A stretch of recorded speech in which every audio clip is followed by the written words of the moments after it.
Hi guys, నేను దివ్య. మీరు చూస్తున్నారు RK career point YouTube channel. Friends, ఈ వీడియోలో ఈనాటి ప్రముఖ దినపత్రికల్లో వచ్చినటువంటి జాబ్ అప్డేట్స్ అలాగే ఎడ్యుకేషన్ అప్డేట్స్ చూద్దాము. వీడియోని చివరి వరకు చూస్తే మీకు ఇన్ఫర్మేషన్ అయితే తెలుస్తుంది. సో తప్పకుండా వీడియోని చివరి వరకు చూసి కంటెంట్ నచ్చినట్లయితే కనుక లైక్ చేసే ప్రయత్నం అయితే చేయండి. అలాగే ఎవరైతే చూస్తున్నారో మీకు ఇన్ఫర్మేషన్ యూజ్ అవుతుంది అనుకున్నట్లయితే మీ యొక్క ఫ్రెండ్స్కి షేర్ చేసి మీ యొక్క ఒపీనియన్ లేదా ఏమైనా డౌట్స్ ఉన్నట్లయితే కామెంట్ సెక్షన్లో తెలియజేయండి. ముందుగా డిఎస్సికి సంబంధించిన కొన్ని అప్డేట్స్ అయితే ఉన్నాయి, చూద్దాము. పీఈటీ పోస్టుల నియామక ప్రక్రియ త్వరగా పూర్తి చేస్తాము. పిసిసి అధ్యక్షుడు మహేష్ కుమార్ గౌడ్ వివరాలు చూసినట్లయితే పీఈటీ పోస్టుల నియామక ప్రక్రియ త్వరలోనే పూర్తి చేసేందుకు కాంగ్రెస్ పార్టీ పరంగా ప్రభుత్వంకు సూచనలు చేస్తామని టీపీసీసీ అధ్యక్షుడు బొమ్మ మహేష్ కుమార్ గౌడ్ హామీ ఇచ్చారు. శనివారము టీజీపీఎస్ తెలంగాణ గురుకుల నోటిఫికేషన్ పేర్కొన్నటువంటి 616 పీఈటీ పోస్టుల రిక్రూట్మెంట్ను త్వరగా పూర్తి చేయాలని గాంధీ భవన్లో మహేష్ కుమార్ను నిరుద్యోగులు కలిశారు. ఈ సందర్భంగా మహేష్ కుమార్ మాట్లాడుతూ, గత ప్రభుత్వం నోటిఫికేషన్లు ఇవ్వడంతోనే సంతృప్తి చెందిందని, పోటీ పరీక్షలు సమర్థవంతంగా నిర్వహించకుండా నిరుద్యోగుల జీవితాలతో చెలగాటం ఆడిందని ఆయన ఆవేదన చెందారు. ఇక 2017లో నోటిఫికేషన్ ఇచ్చి వారి ప్రభుత్వ పాలన ముగిసిపోయే వరకు రిజల్ట్ ప్రకటించకుండా నిరుద్యోగ ఫిజికల్ ఎడ్యుకేషన్ టీచర్లను త్రిశంకు స్వర్గంలో అనిశ్చితికి గురి చేశారని తెలియజేశారు. ఇప్పటి ప్రభుత్వం అలా కాదని, త్వరగానే ఈ యొక్క పోస్టుల నియామక ప్రక్రియ పూర్తి చేస్తామంటూ కూడా ఇక్కడ వెల్లడించారు. ఇక నెక్స్ట్ అప్డేట్ చూసినట్లయితే డిఎస్సి ఫలితాల కోసము ఎదురుచూపులు. రాష్ట్రంలో ఉపాధ్యాయ పోస్టుల భర్తీకి నిర్వహించిన డిఎస్సి ఫలితాల కోసము అభ్యర్థులు ఆశగా ఎదురుచూస్తూ ఉన్నారు. జిఆర్ఎల్ విడుదలలో జాప్యంపై అభ్యర్థుల అసహనము. ఈ ఏడాది జూలై 18 నుంచి ఆగస్టు 5 వరకు మొత్తము 11,062 ఉపాధ్యాయ పోస్టుల భర్తీ కోసం డిఎస్సి పరీక్షలు నిర్వహించగా ఆగస్టు 13 నుంచి 20వ తేదీ వరకు అభ్యంతరాలను పాఠశాల విద్యాశాఖ ఆన్లైన్ ద్వారా స్వీకరించింది. అయితే ఈ నెల 6వ తేదీన పాఠశాల విద్యాశాఖ తుదికీని విడుదల చేసిన విషయము తెలిసిందే. అయితే పరీక్షల తుదికి ఖరారైన తర్వాత డిఎస్సి మార్కులకు టెట్ మార్కులను కలిపి జిల్లాల వారీగా రీజనల్ జనరల్ ర్యాంకింగ్ లిస్టును విడుదల చేస్తారు. తుదికి ఖరారై దాదాపు 20 రోజులకు పైగా గడుస్తున్నా ఇప్పటి వరకు కూడా DSC general ranking list GRL విడుదల కాకపోవడం పట్ల అభ్యర్థులు అసహనము వ్యక్తం చేస్తున్నారు. ఇక 1:3 నిష్పత్తిలో మెరిట్ జాబితా అయితే ఇవ్వనున్నారు. జిల్లా విద్యాధికారులు ధ్రువపత్రాల పరిశీలన అనంతరము మెరిట్ ఉన్నటువంటి వారికి నియామక ఉత్తర్వులు 1:3 నిష్పత్తిలో వెల్లడిస్తారు. ఇక నెక్స్ట్ తప్పుల తడకగా రెండవ జాబితా. డిఎస్సి 2008 బాధిత అభ్యర్థుల ధ్రువపత్రాల పరిశీలనకు సంబంధించిన ఇమేజ్ మీరు ఇక్కడ స్క్రీన్ పైన చూడవచ్చు. ఉమ్మడి కరీంనగర్ జిల్లా 2008 డిఎస్సి బాధిత అభ్యర్థులకు ఒప్పంద పద్ధతిలో ఎస్జిటి ఉద్యోగాల కల్పనకు జిల్లా విద్యాశాఖ చేపట్టిన అభ్యర్థుల ధ్రువపత్రాల పరిశీలన కార్యక్రమం కొనసాగుతుంది. కరీంనగర్ జిల్లా విద్యాశాఖ కార్యాలయంలో శనివారము పరిశీలన బృందము 67 మంది ధ్రువపత్రాలను పరిశీలించారు. వచ్చే నెల 4వ తేదీ వరకు ఈ కార్యక్రమం కొనసాగనుంది. విద్యాశాఖ ప్రకటించిన జాబితాపై అయోమయం కొనసాగుతూనే ఉంది. మొదట 61 మందితో ప్రకటించినటువంటి జాబితాలో ఉద్యోగాలు చేస్తున్న వారి పేర్లు ప్రకటించారు. ఈ తప్పు తెలుసుకున్న జిల్లా విద్యాశాఖ శుక్రవారం 186 మంది బాధిత అభ్యర్థులతో రెండవ జాబితాను ప్రకటించి వారి ధ్రువపత్రాల పరిశీలనను ప్రారంభించింది. ఇంకా తొలగని అయోమయము. రెండవ జాబితాలో కూడా తప్పుల తడకగా ఉందని, ఉద్యోగాలు సాధించిన వారి పేర్లతో పాటు మెరిట్ జాబితాలో లేని వారి పేర్లు కొన్ని వచ్చాయని అభ్యర్థులు పేర్కొంటున్నారు. 2010లో జిల్లా విద్యాశాఖ ప్రకటించినటువంటి మెరిట్ జాబితాలో ఉద్యోగాలకు అర్హత సాధించినటువంటి 15 మంది పేర్లు కూడా ఈ యొక్క రెండవ జాబితాలో లేవని సంబంధిత అభ్యర్థులు ఆందోళనకు గురవుతున్నారు.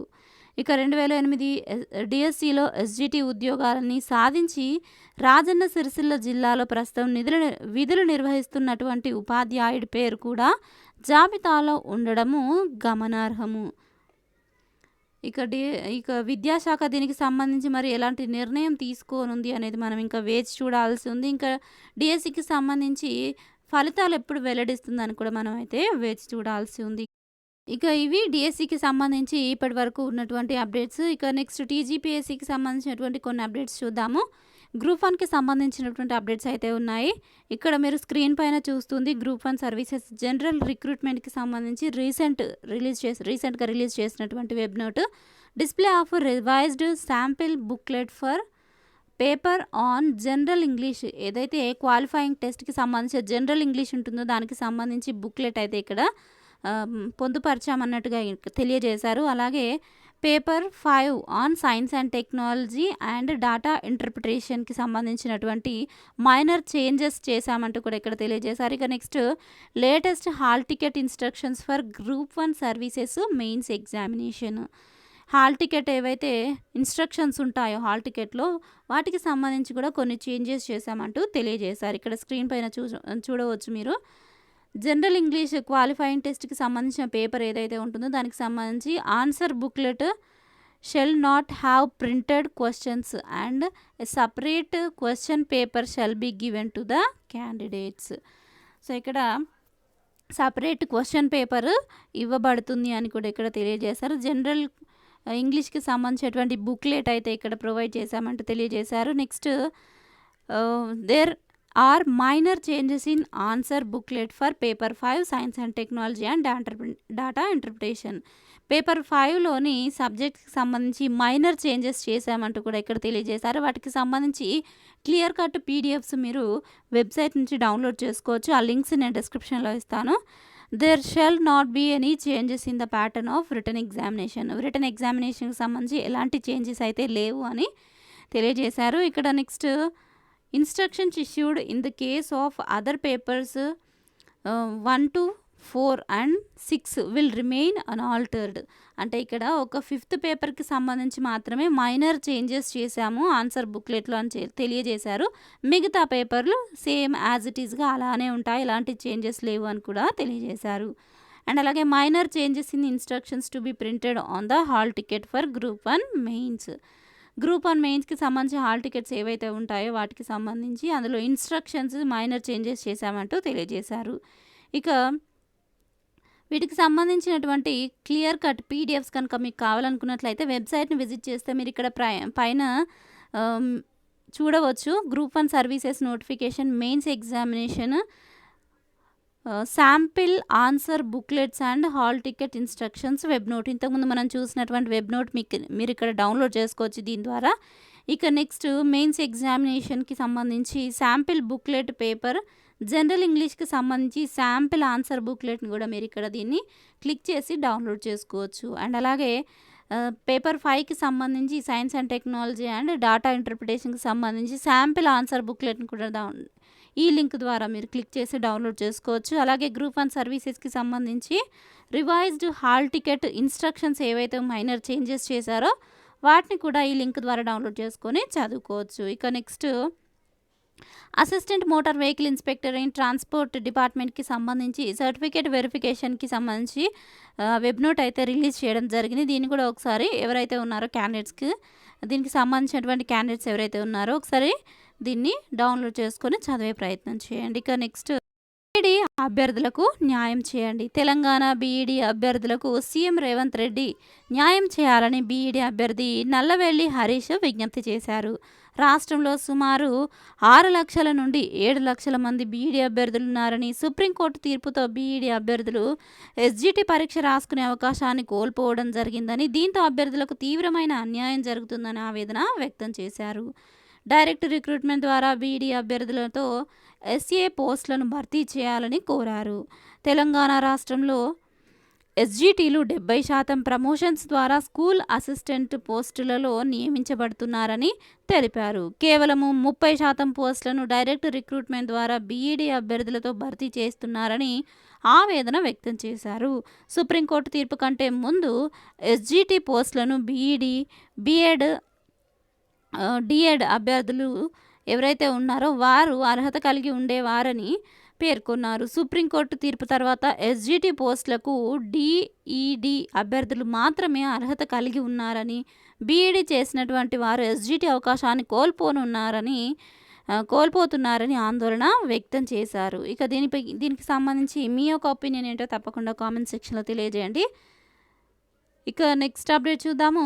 అక్టోబర్ 1న డిఈ ఈసెట్ 2024 అభ్యర్థుల సర్టిఫికేట్ వెరిఫికేషన్. జిల్లా డైట్ కాలేజీల్లో హాజరు కావాలి. DE set convener Srinivasachari.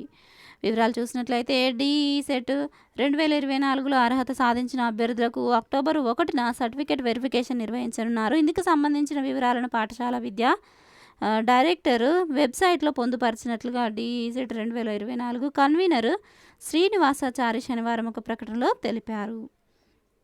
మరిన్ని వివరాలకు అఫీషియల్ వెబ్సైట్ని విజిట్ చేయండి. ఇక నెక్స్ట్ అప్డేట్ చూద్దాము. ఎస్సీ వర్గీకరణపై ఏకసభ్య కమిషన్. ఎస్సీ వర్గీకరణ అంశంపై ఏకసభ్య జ్యుడిషియల్ కమిషన్ను ఏర్పాటు చేయాలని సర్కారు యోచిస్తున్నది. ఎస్సీ వర్గీకరణకు సుప్రీంకోర్టు తీర్పును వెలువరించిన నేపథ్యంలో తగిన సిఫారసులు చేసేందుకు ప్రభుత్వము కేబినెట్ సబ్ కమిటీని నియమించింది. మంత్రి ఉత్తమ్ కుమార్ రెడ్డి చైర్మన్గా కమిటీ శనివారం సచివాలయంలో మరోసారి భేటీ అయింది. పంజాబ్, హర్యానా, తమిళనాడు సర్కారులు ఏర్పాటు చేసిన ఏకసభ్య కమిషన్ అంశంపై చర్చించి అదే తరహాలో రాష్ట్రంలోనూ అమలు చేయాలని నిర్ణయానికి వచ్చినట్లుగా తెలుస్తోంది. ఇంపార్టెంట్ నోటిఫికేషన్కి సంబంధించిన డీటెయిల్స్ చూద్దాము. Government of India ministry of railways RRB notification అయితే రివైజ్డ్ నోటిఫికేషన్ అయితే రిలీజ్ చేస్తారు. ఆల్రెడీ ఇంతకుముందు రిలీజ్ చేసినటువంటి నోటిఫికేషన్ని వేకెన్సీస్ ఇంక్రీజ్ చేసి మళ్ళీ నోటిఫికేషన్ అయితే రిలీజ్ చేశారు. ఒకసారి దీనికి సంబంధించిన వివరాలన్నీ కూడా చూద్దాము. Enhancement of notified vacancies for the post of technician grade 3. Technician grade 3 పోస్టులకు సంబంధించినటువంటి నోటిఫికేషన్ ఇది. Railway recruitment boards have published for the recruitment of technician grade 3 with 9144 vacancies for open line 17 categories to category number 2 to 18 all over in the Indian Railways. With the additional demand received from Zonal Railways production units, 22 new categories are included and vacancies also have been enhanced to 14,298. ఇంతకుముందు 9,144 ఖాళీలు మాత్రమే ఉండేవి. వాటిలో మరికొన్ని 22 కొత్త కేటగిరీలను కలుపుకొని మొత్తంగా 14,298 vacancies అయితే ఈ నోటిఫికేషన్లో ఉంటాయి. ఈ ఖాళీలను భర్తీ చేస్తున్నారు అని ఇక్కడ క్లియర్ కట్గా మెన్షన్ చేశారు. సో ఎవరైతే ఈ యొక్క టెక్నీషియన్ గ్రేడ్ 3 పోస్టులకి ఇంకా అప్లై చేయని వారు ఎవరైనా ఉన్నట్లయితే వేకెన్సీస్ ఇంక్రీజ్ అయ్యాయి కాబట్టి ఇంట్రెస్ట్ ఉన్న క్యాండిడేట్స్ తప్పకుండా అప్లై చేసే ప్రయత్నం అయితే చేయండి. వీటికి ఇంపార్టెంట్ డేట్స్ కనుక చూసినట్లయితే the link submission of online applications from 2/10/2024 to 16/10/2024. చివరి తేదీ వచ్చేసి అక్టోబర్ 16వ తేదీ వరకు మీరు అప్లై చేసుకునే వీలైతే ఉంటుంది కాబట్టి ఇంట్రెస్ట్ క్యాండిడేట్స్ తప్పకుండా అప్లై చేయండి. దీనికి సంబంధించి కంప్లీట్ డీటెయిల్స్ నేను మన యొక్క వెబ్సైట్లో అప్డేట్ చేయడం జరిగింది. సో ఎవరైనా ఇంకా తెలియని వాళ్ళు ఉన్నట్లయితే తప్పకుండా ఆ యొక్క లింక్ని క్లిక్ చేసి పూర్తి వివరాలు తెలుసుకొని అప్లై అయితే చేసుకోండి. సో దీనికి సంబంధించి బ్రేకప్ వేకెన్సీస్ ఏ కేటగిరీస్కి ఎన్ని ఖాళీలు ఉన్నాయి అనేది కూడా ఇక్కడ క్లియర్గా మెన్షన్ చేశారు బ్రేకప్ వేకెన్సీస్కి సంబంధించి. సో ఒకసారి కంప్లీట్గా నోటిఫికేషన్ చదివిన తర్వాత మీరు అప్లై చేసే ప్రయత్నం అయితే చేయండి. సో ఫ్రెండ్స్ చూసారు కదా, ఇది ఈ రోజుకి సంబంధించినటువంటి ముఖ్యమైన ఉద్యోగ వార్తలు మరియు కొన్ని నోటిఫికేషన్స్ అప్డేట్స్. ఈ వివరాలు మీకు నచ్చినట్లయితే తప్పకుండా వీడియోని లైక్ చేయండి. కంటెంట్ని మీకు నచ్చినట్లయితే మీ యొక్క ఒపీనియన్ని కామెంట్ సెక్షన్లో తెలియజేయండి. Thank you friends, thanks for watching this video. Have a nice day. By.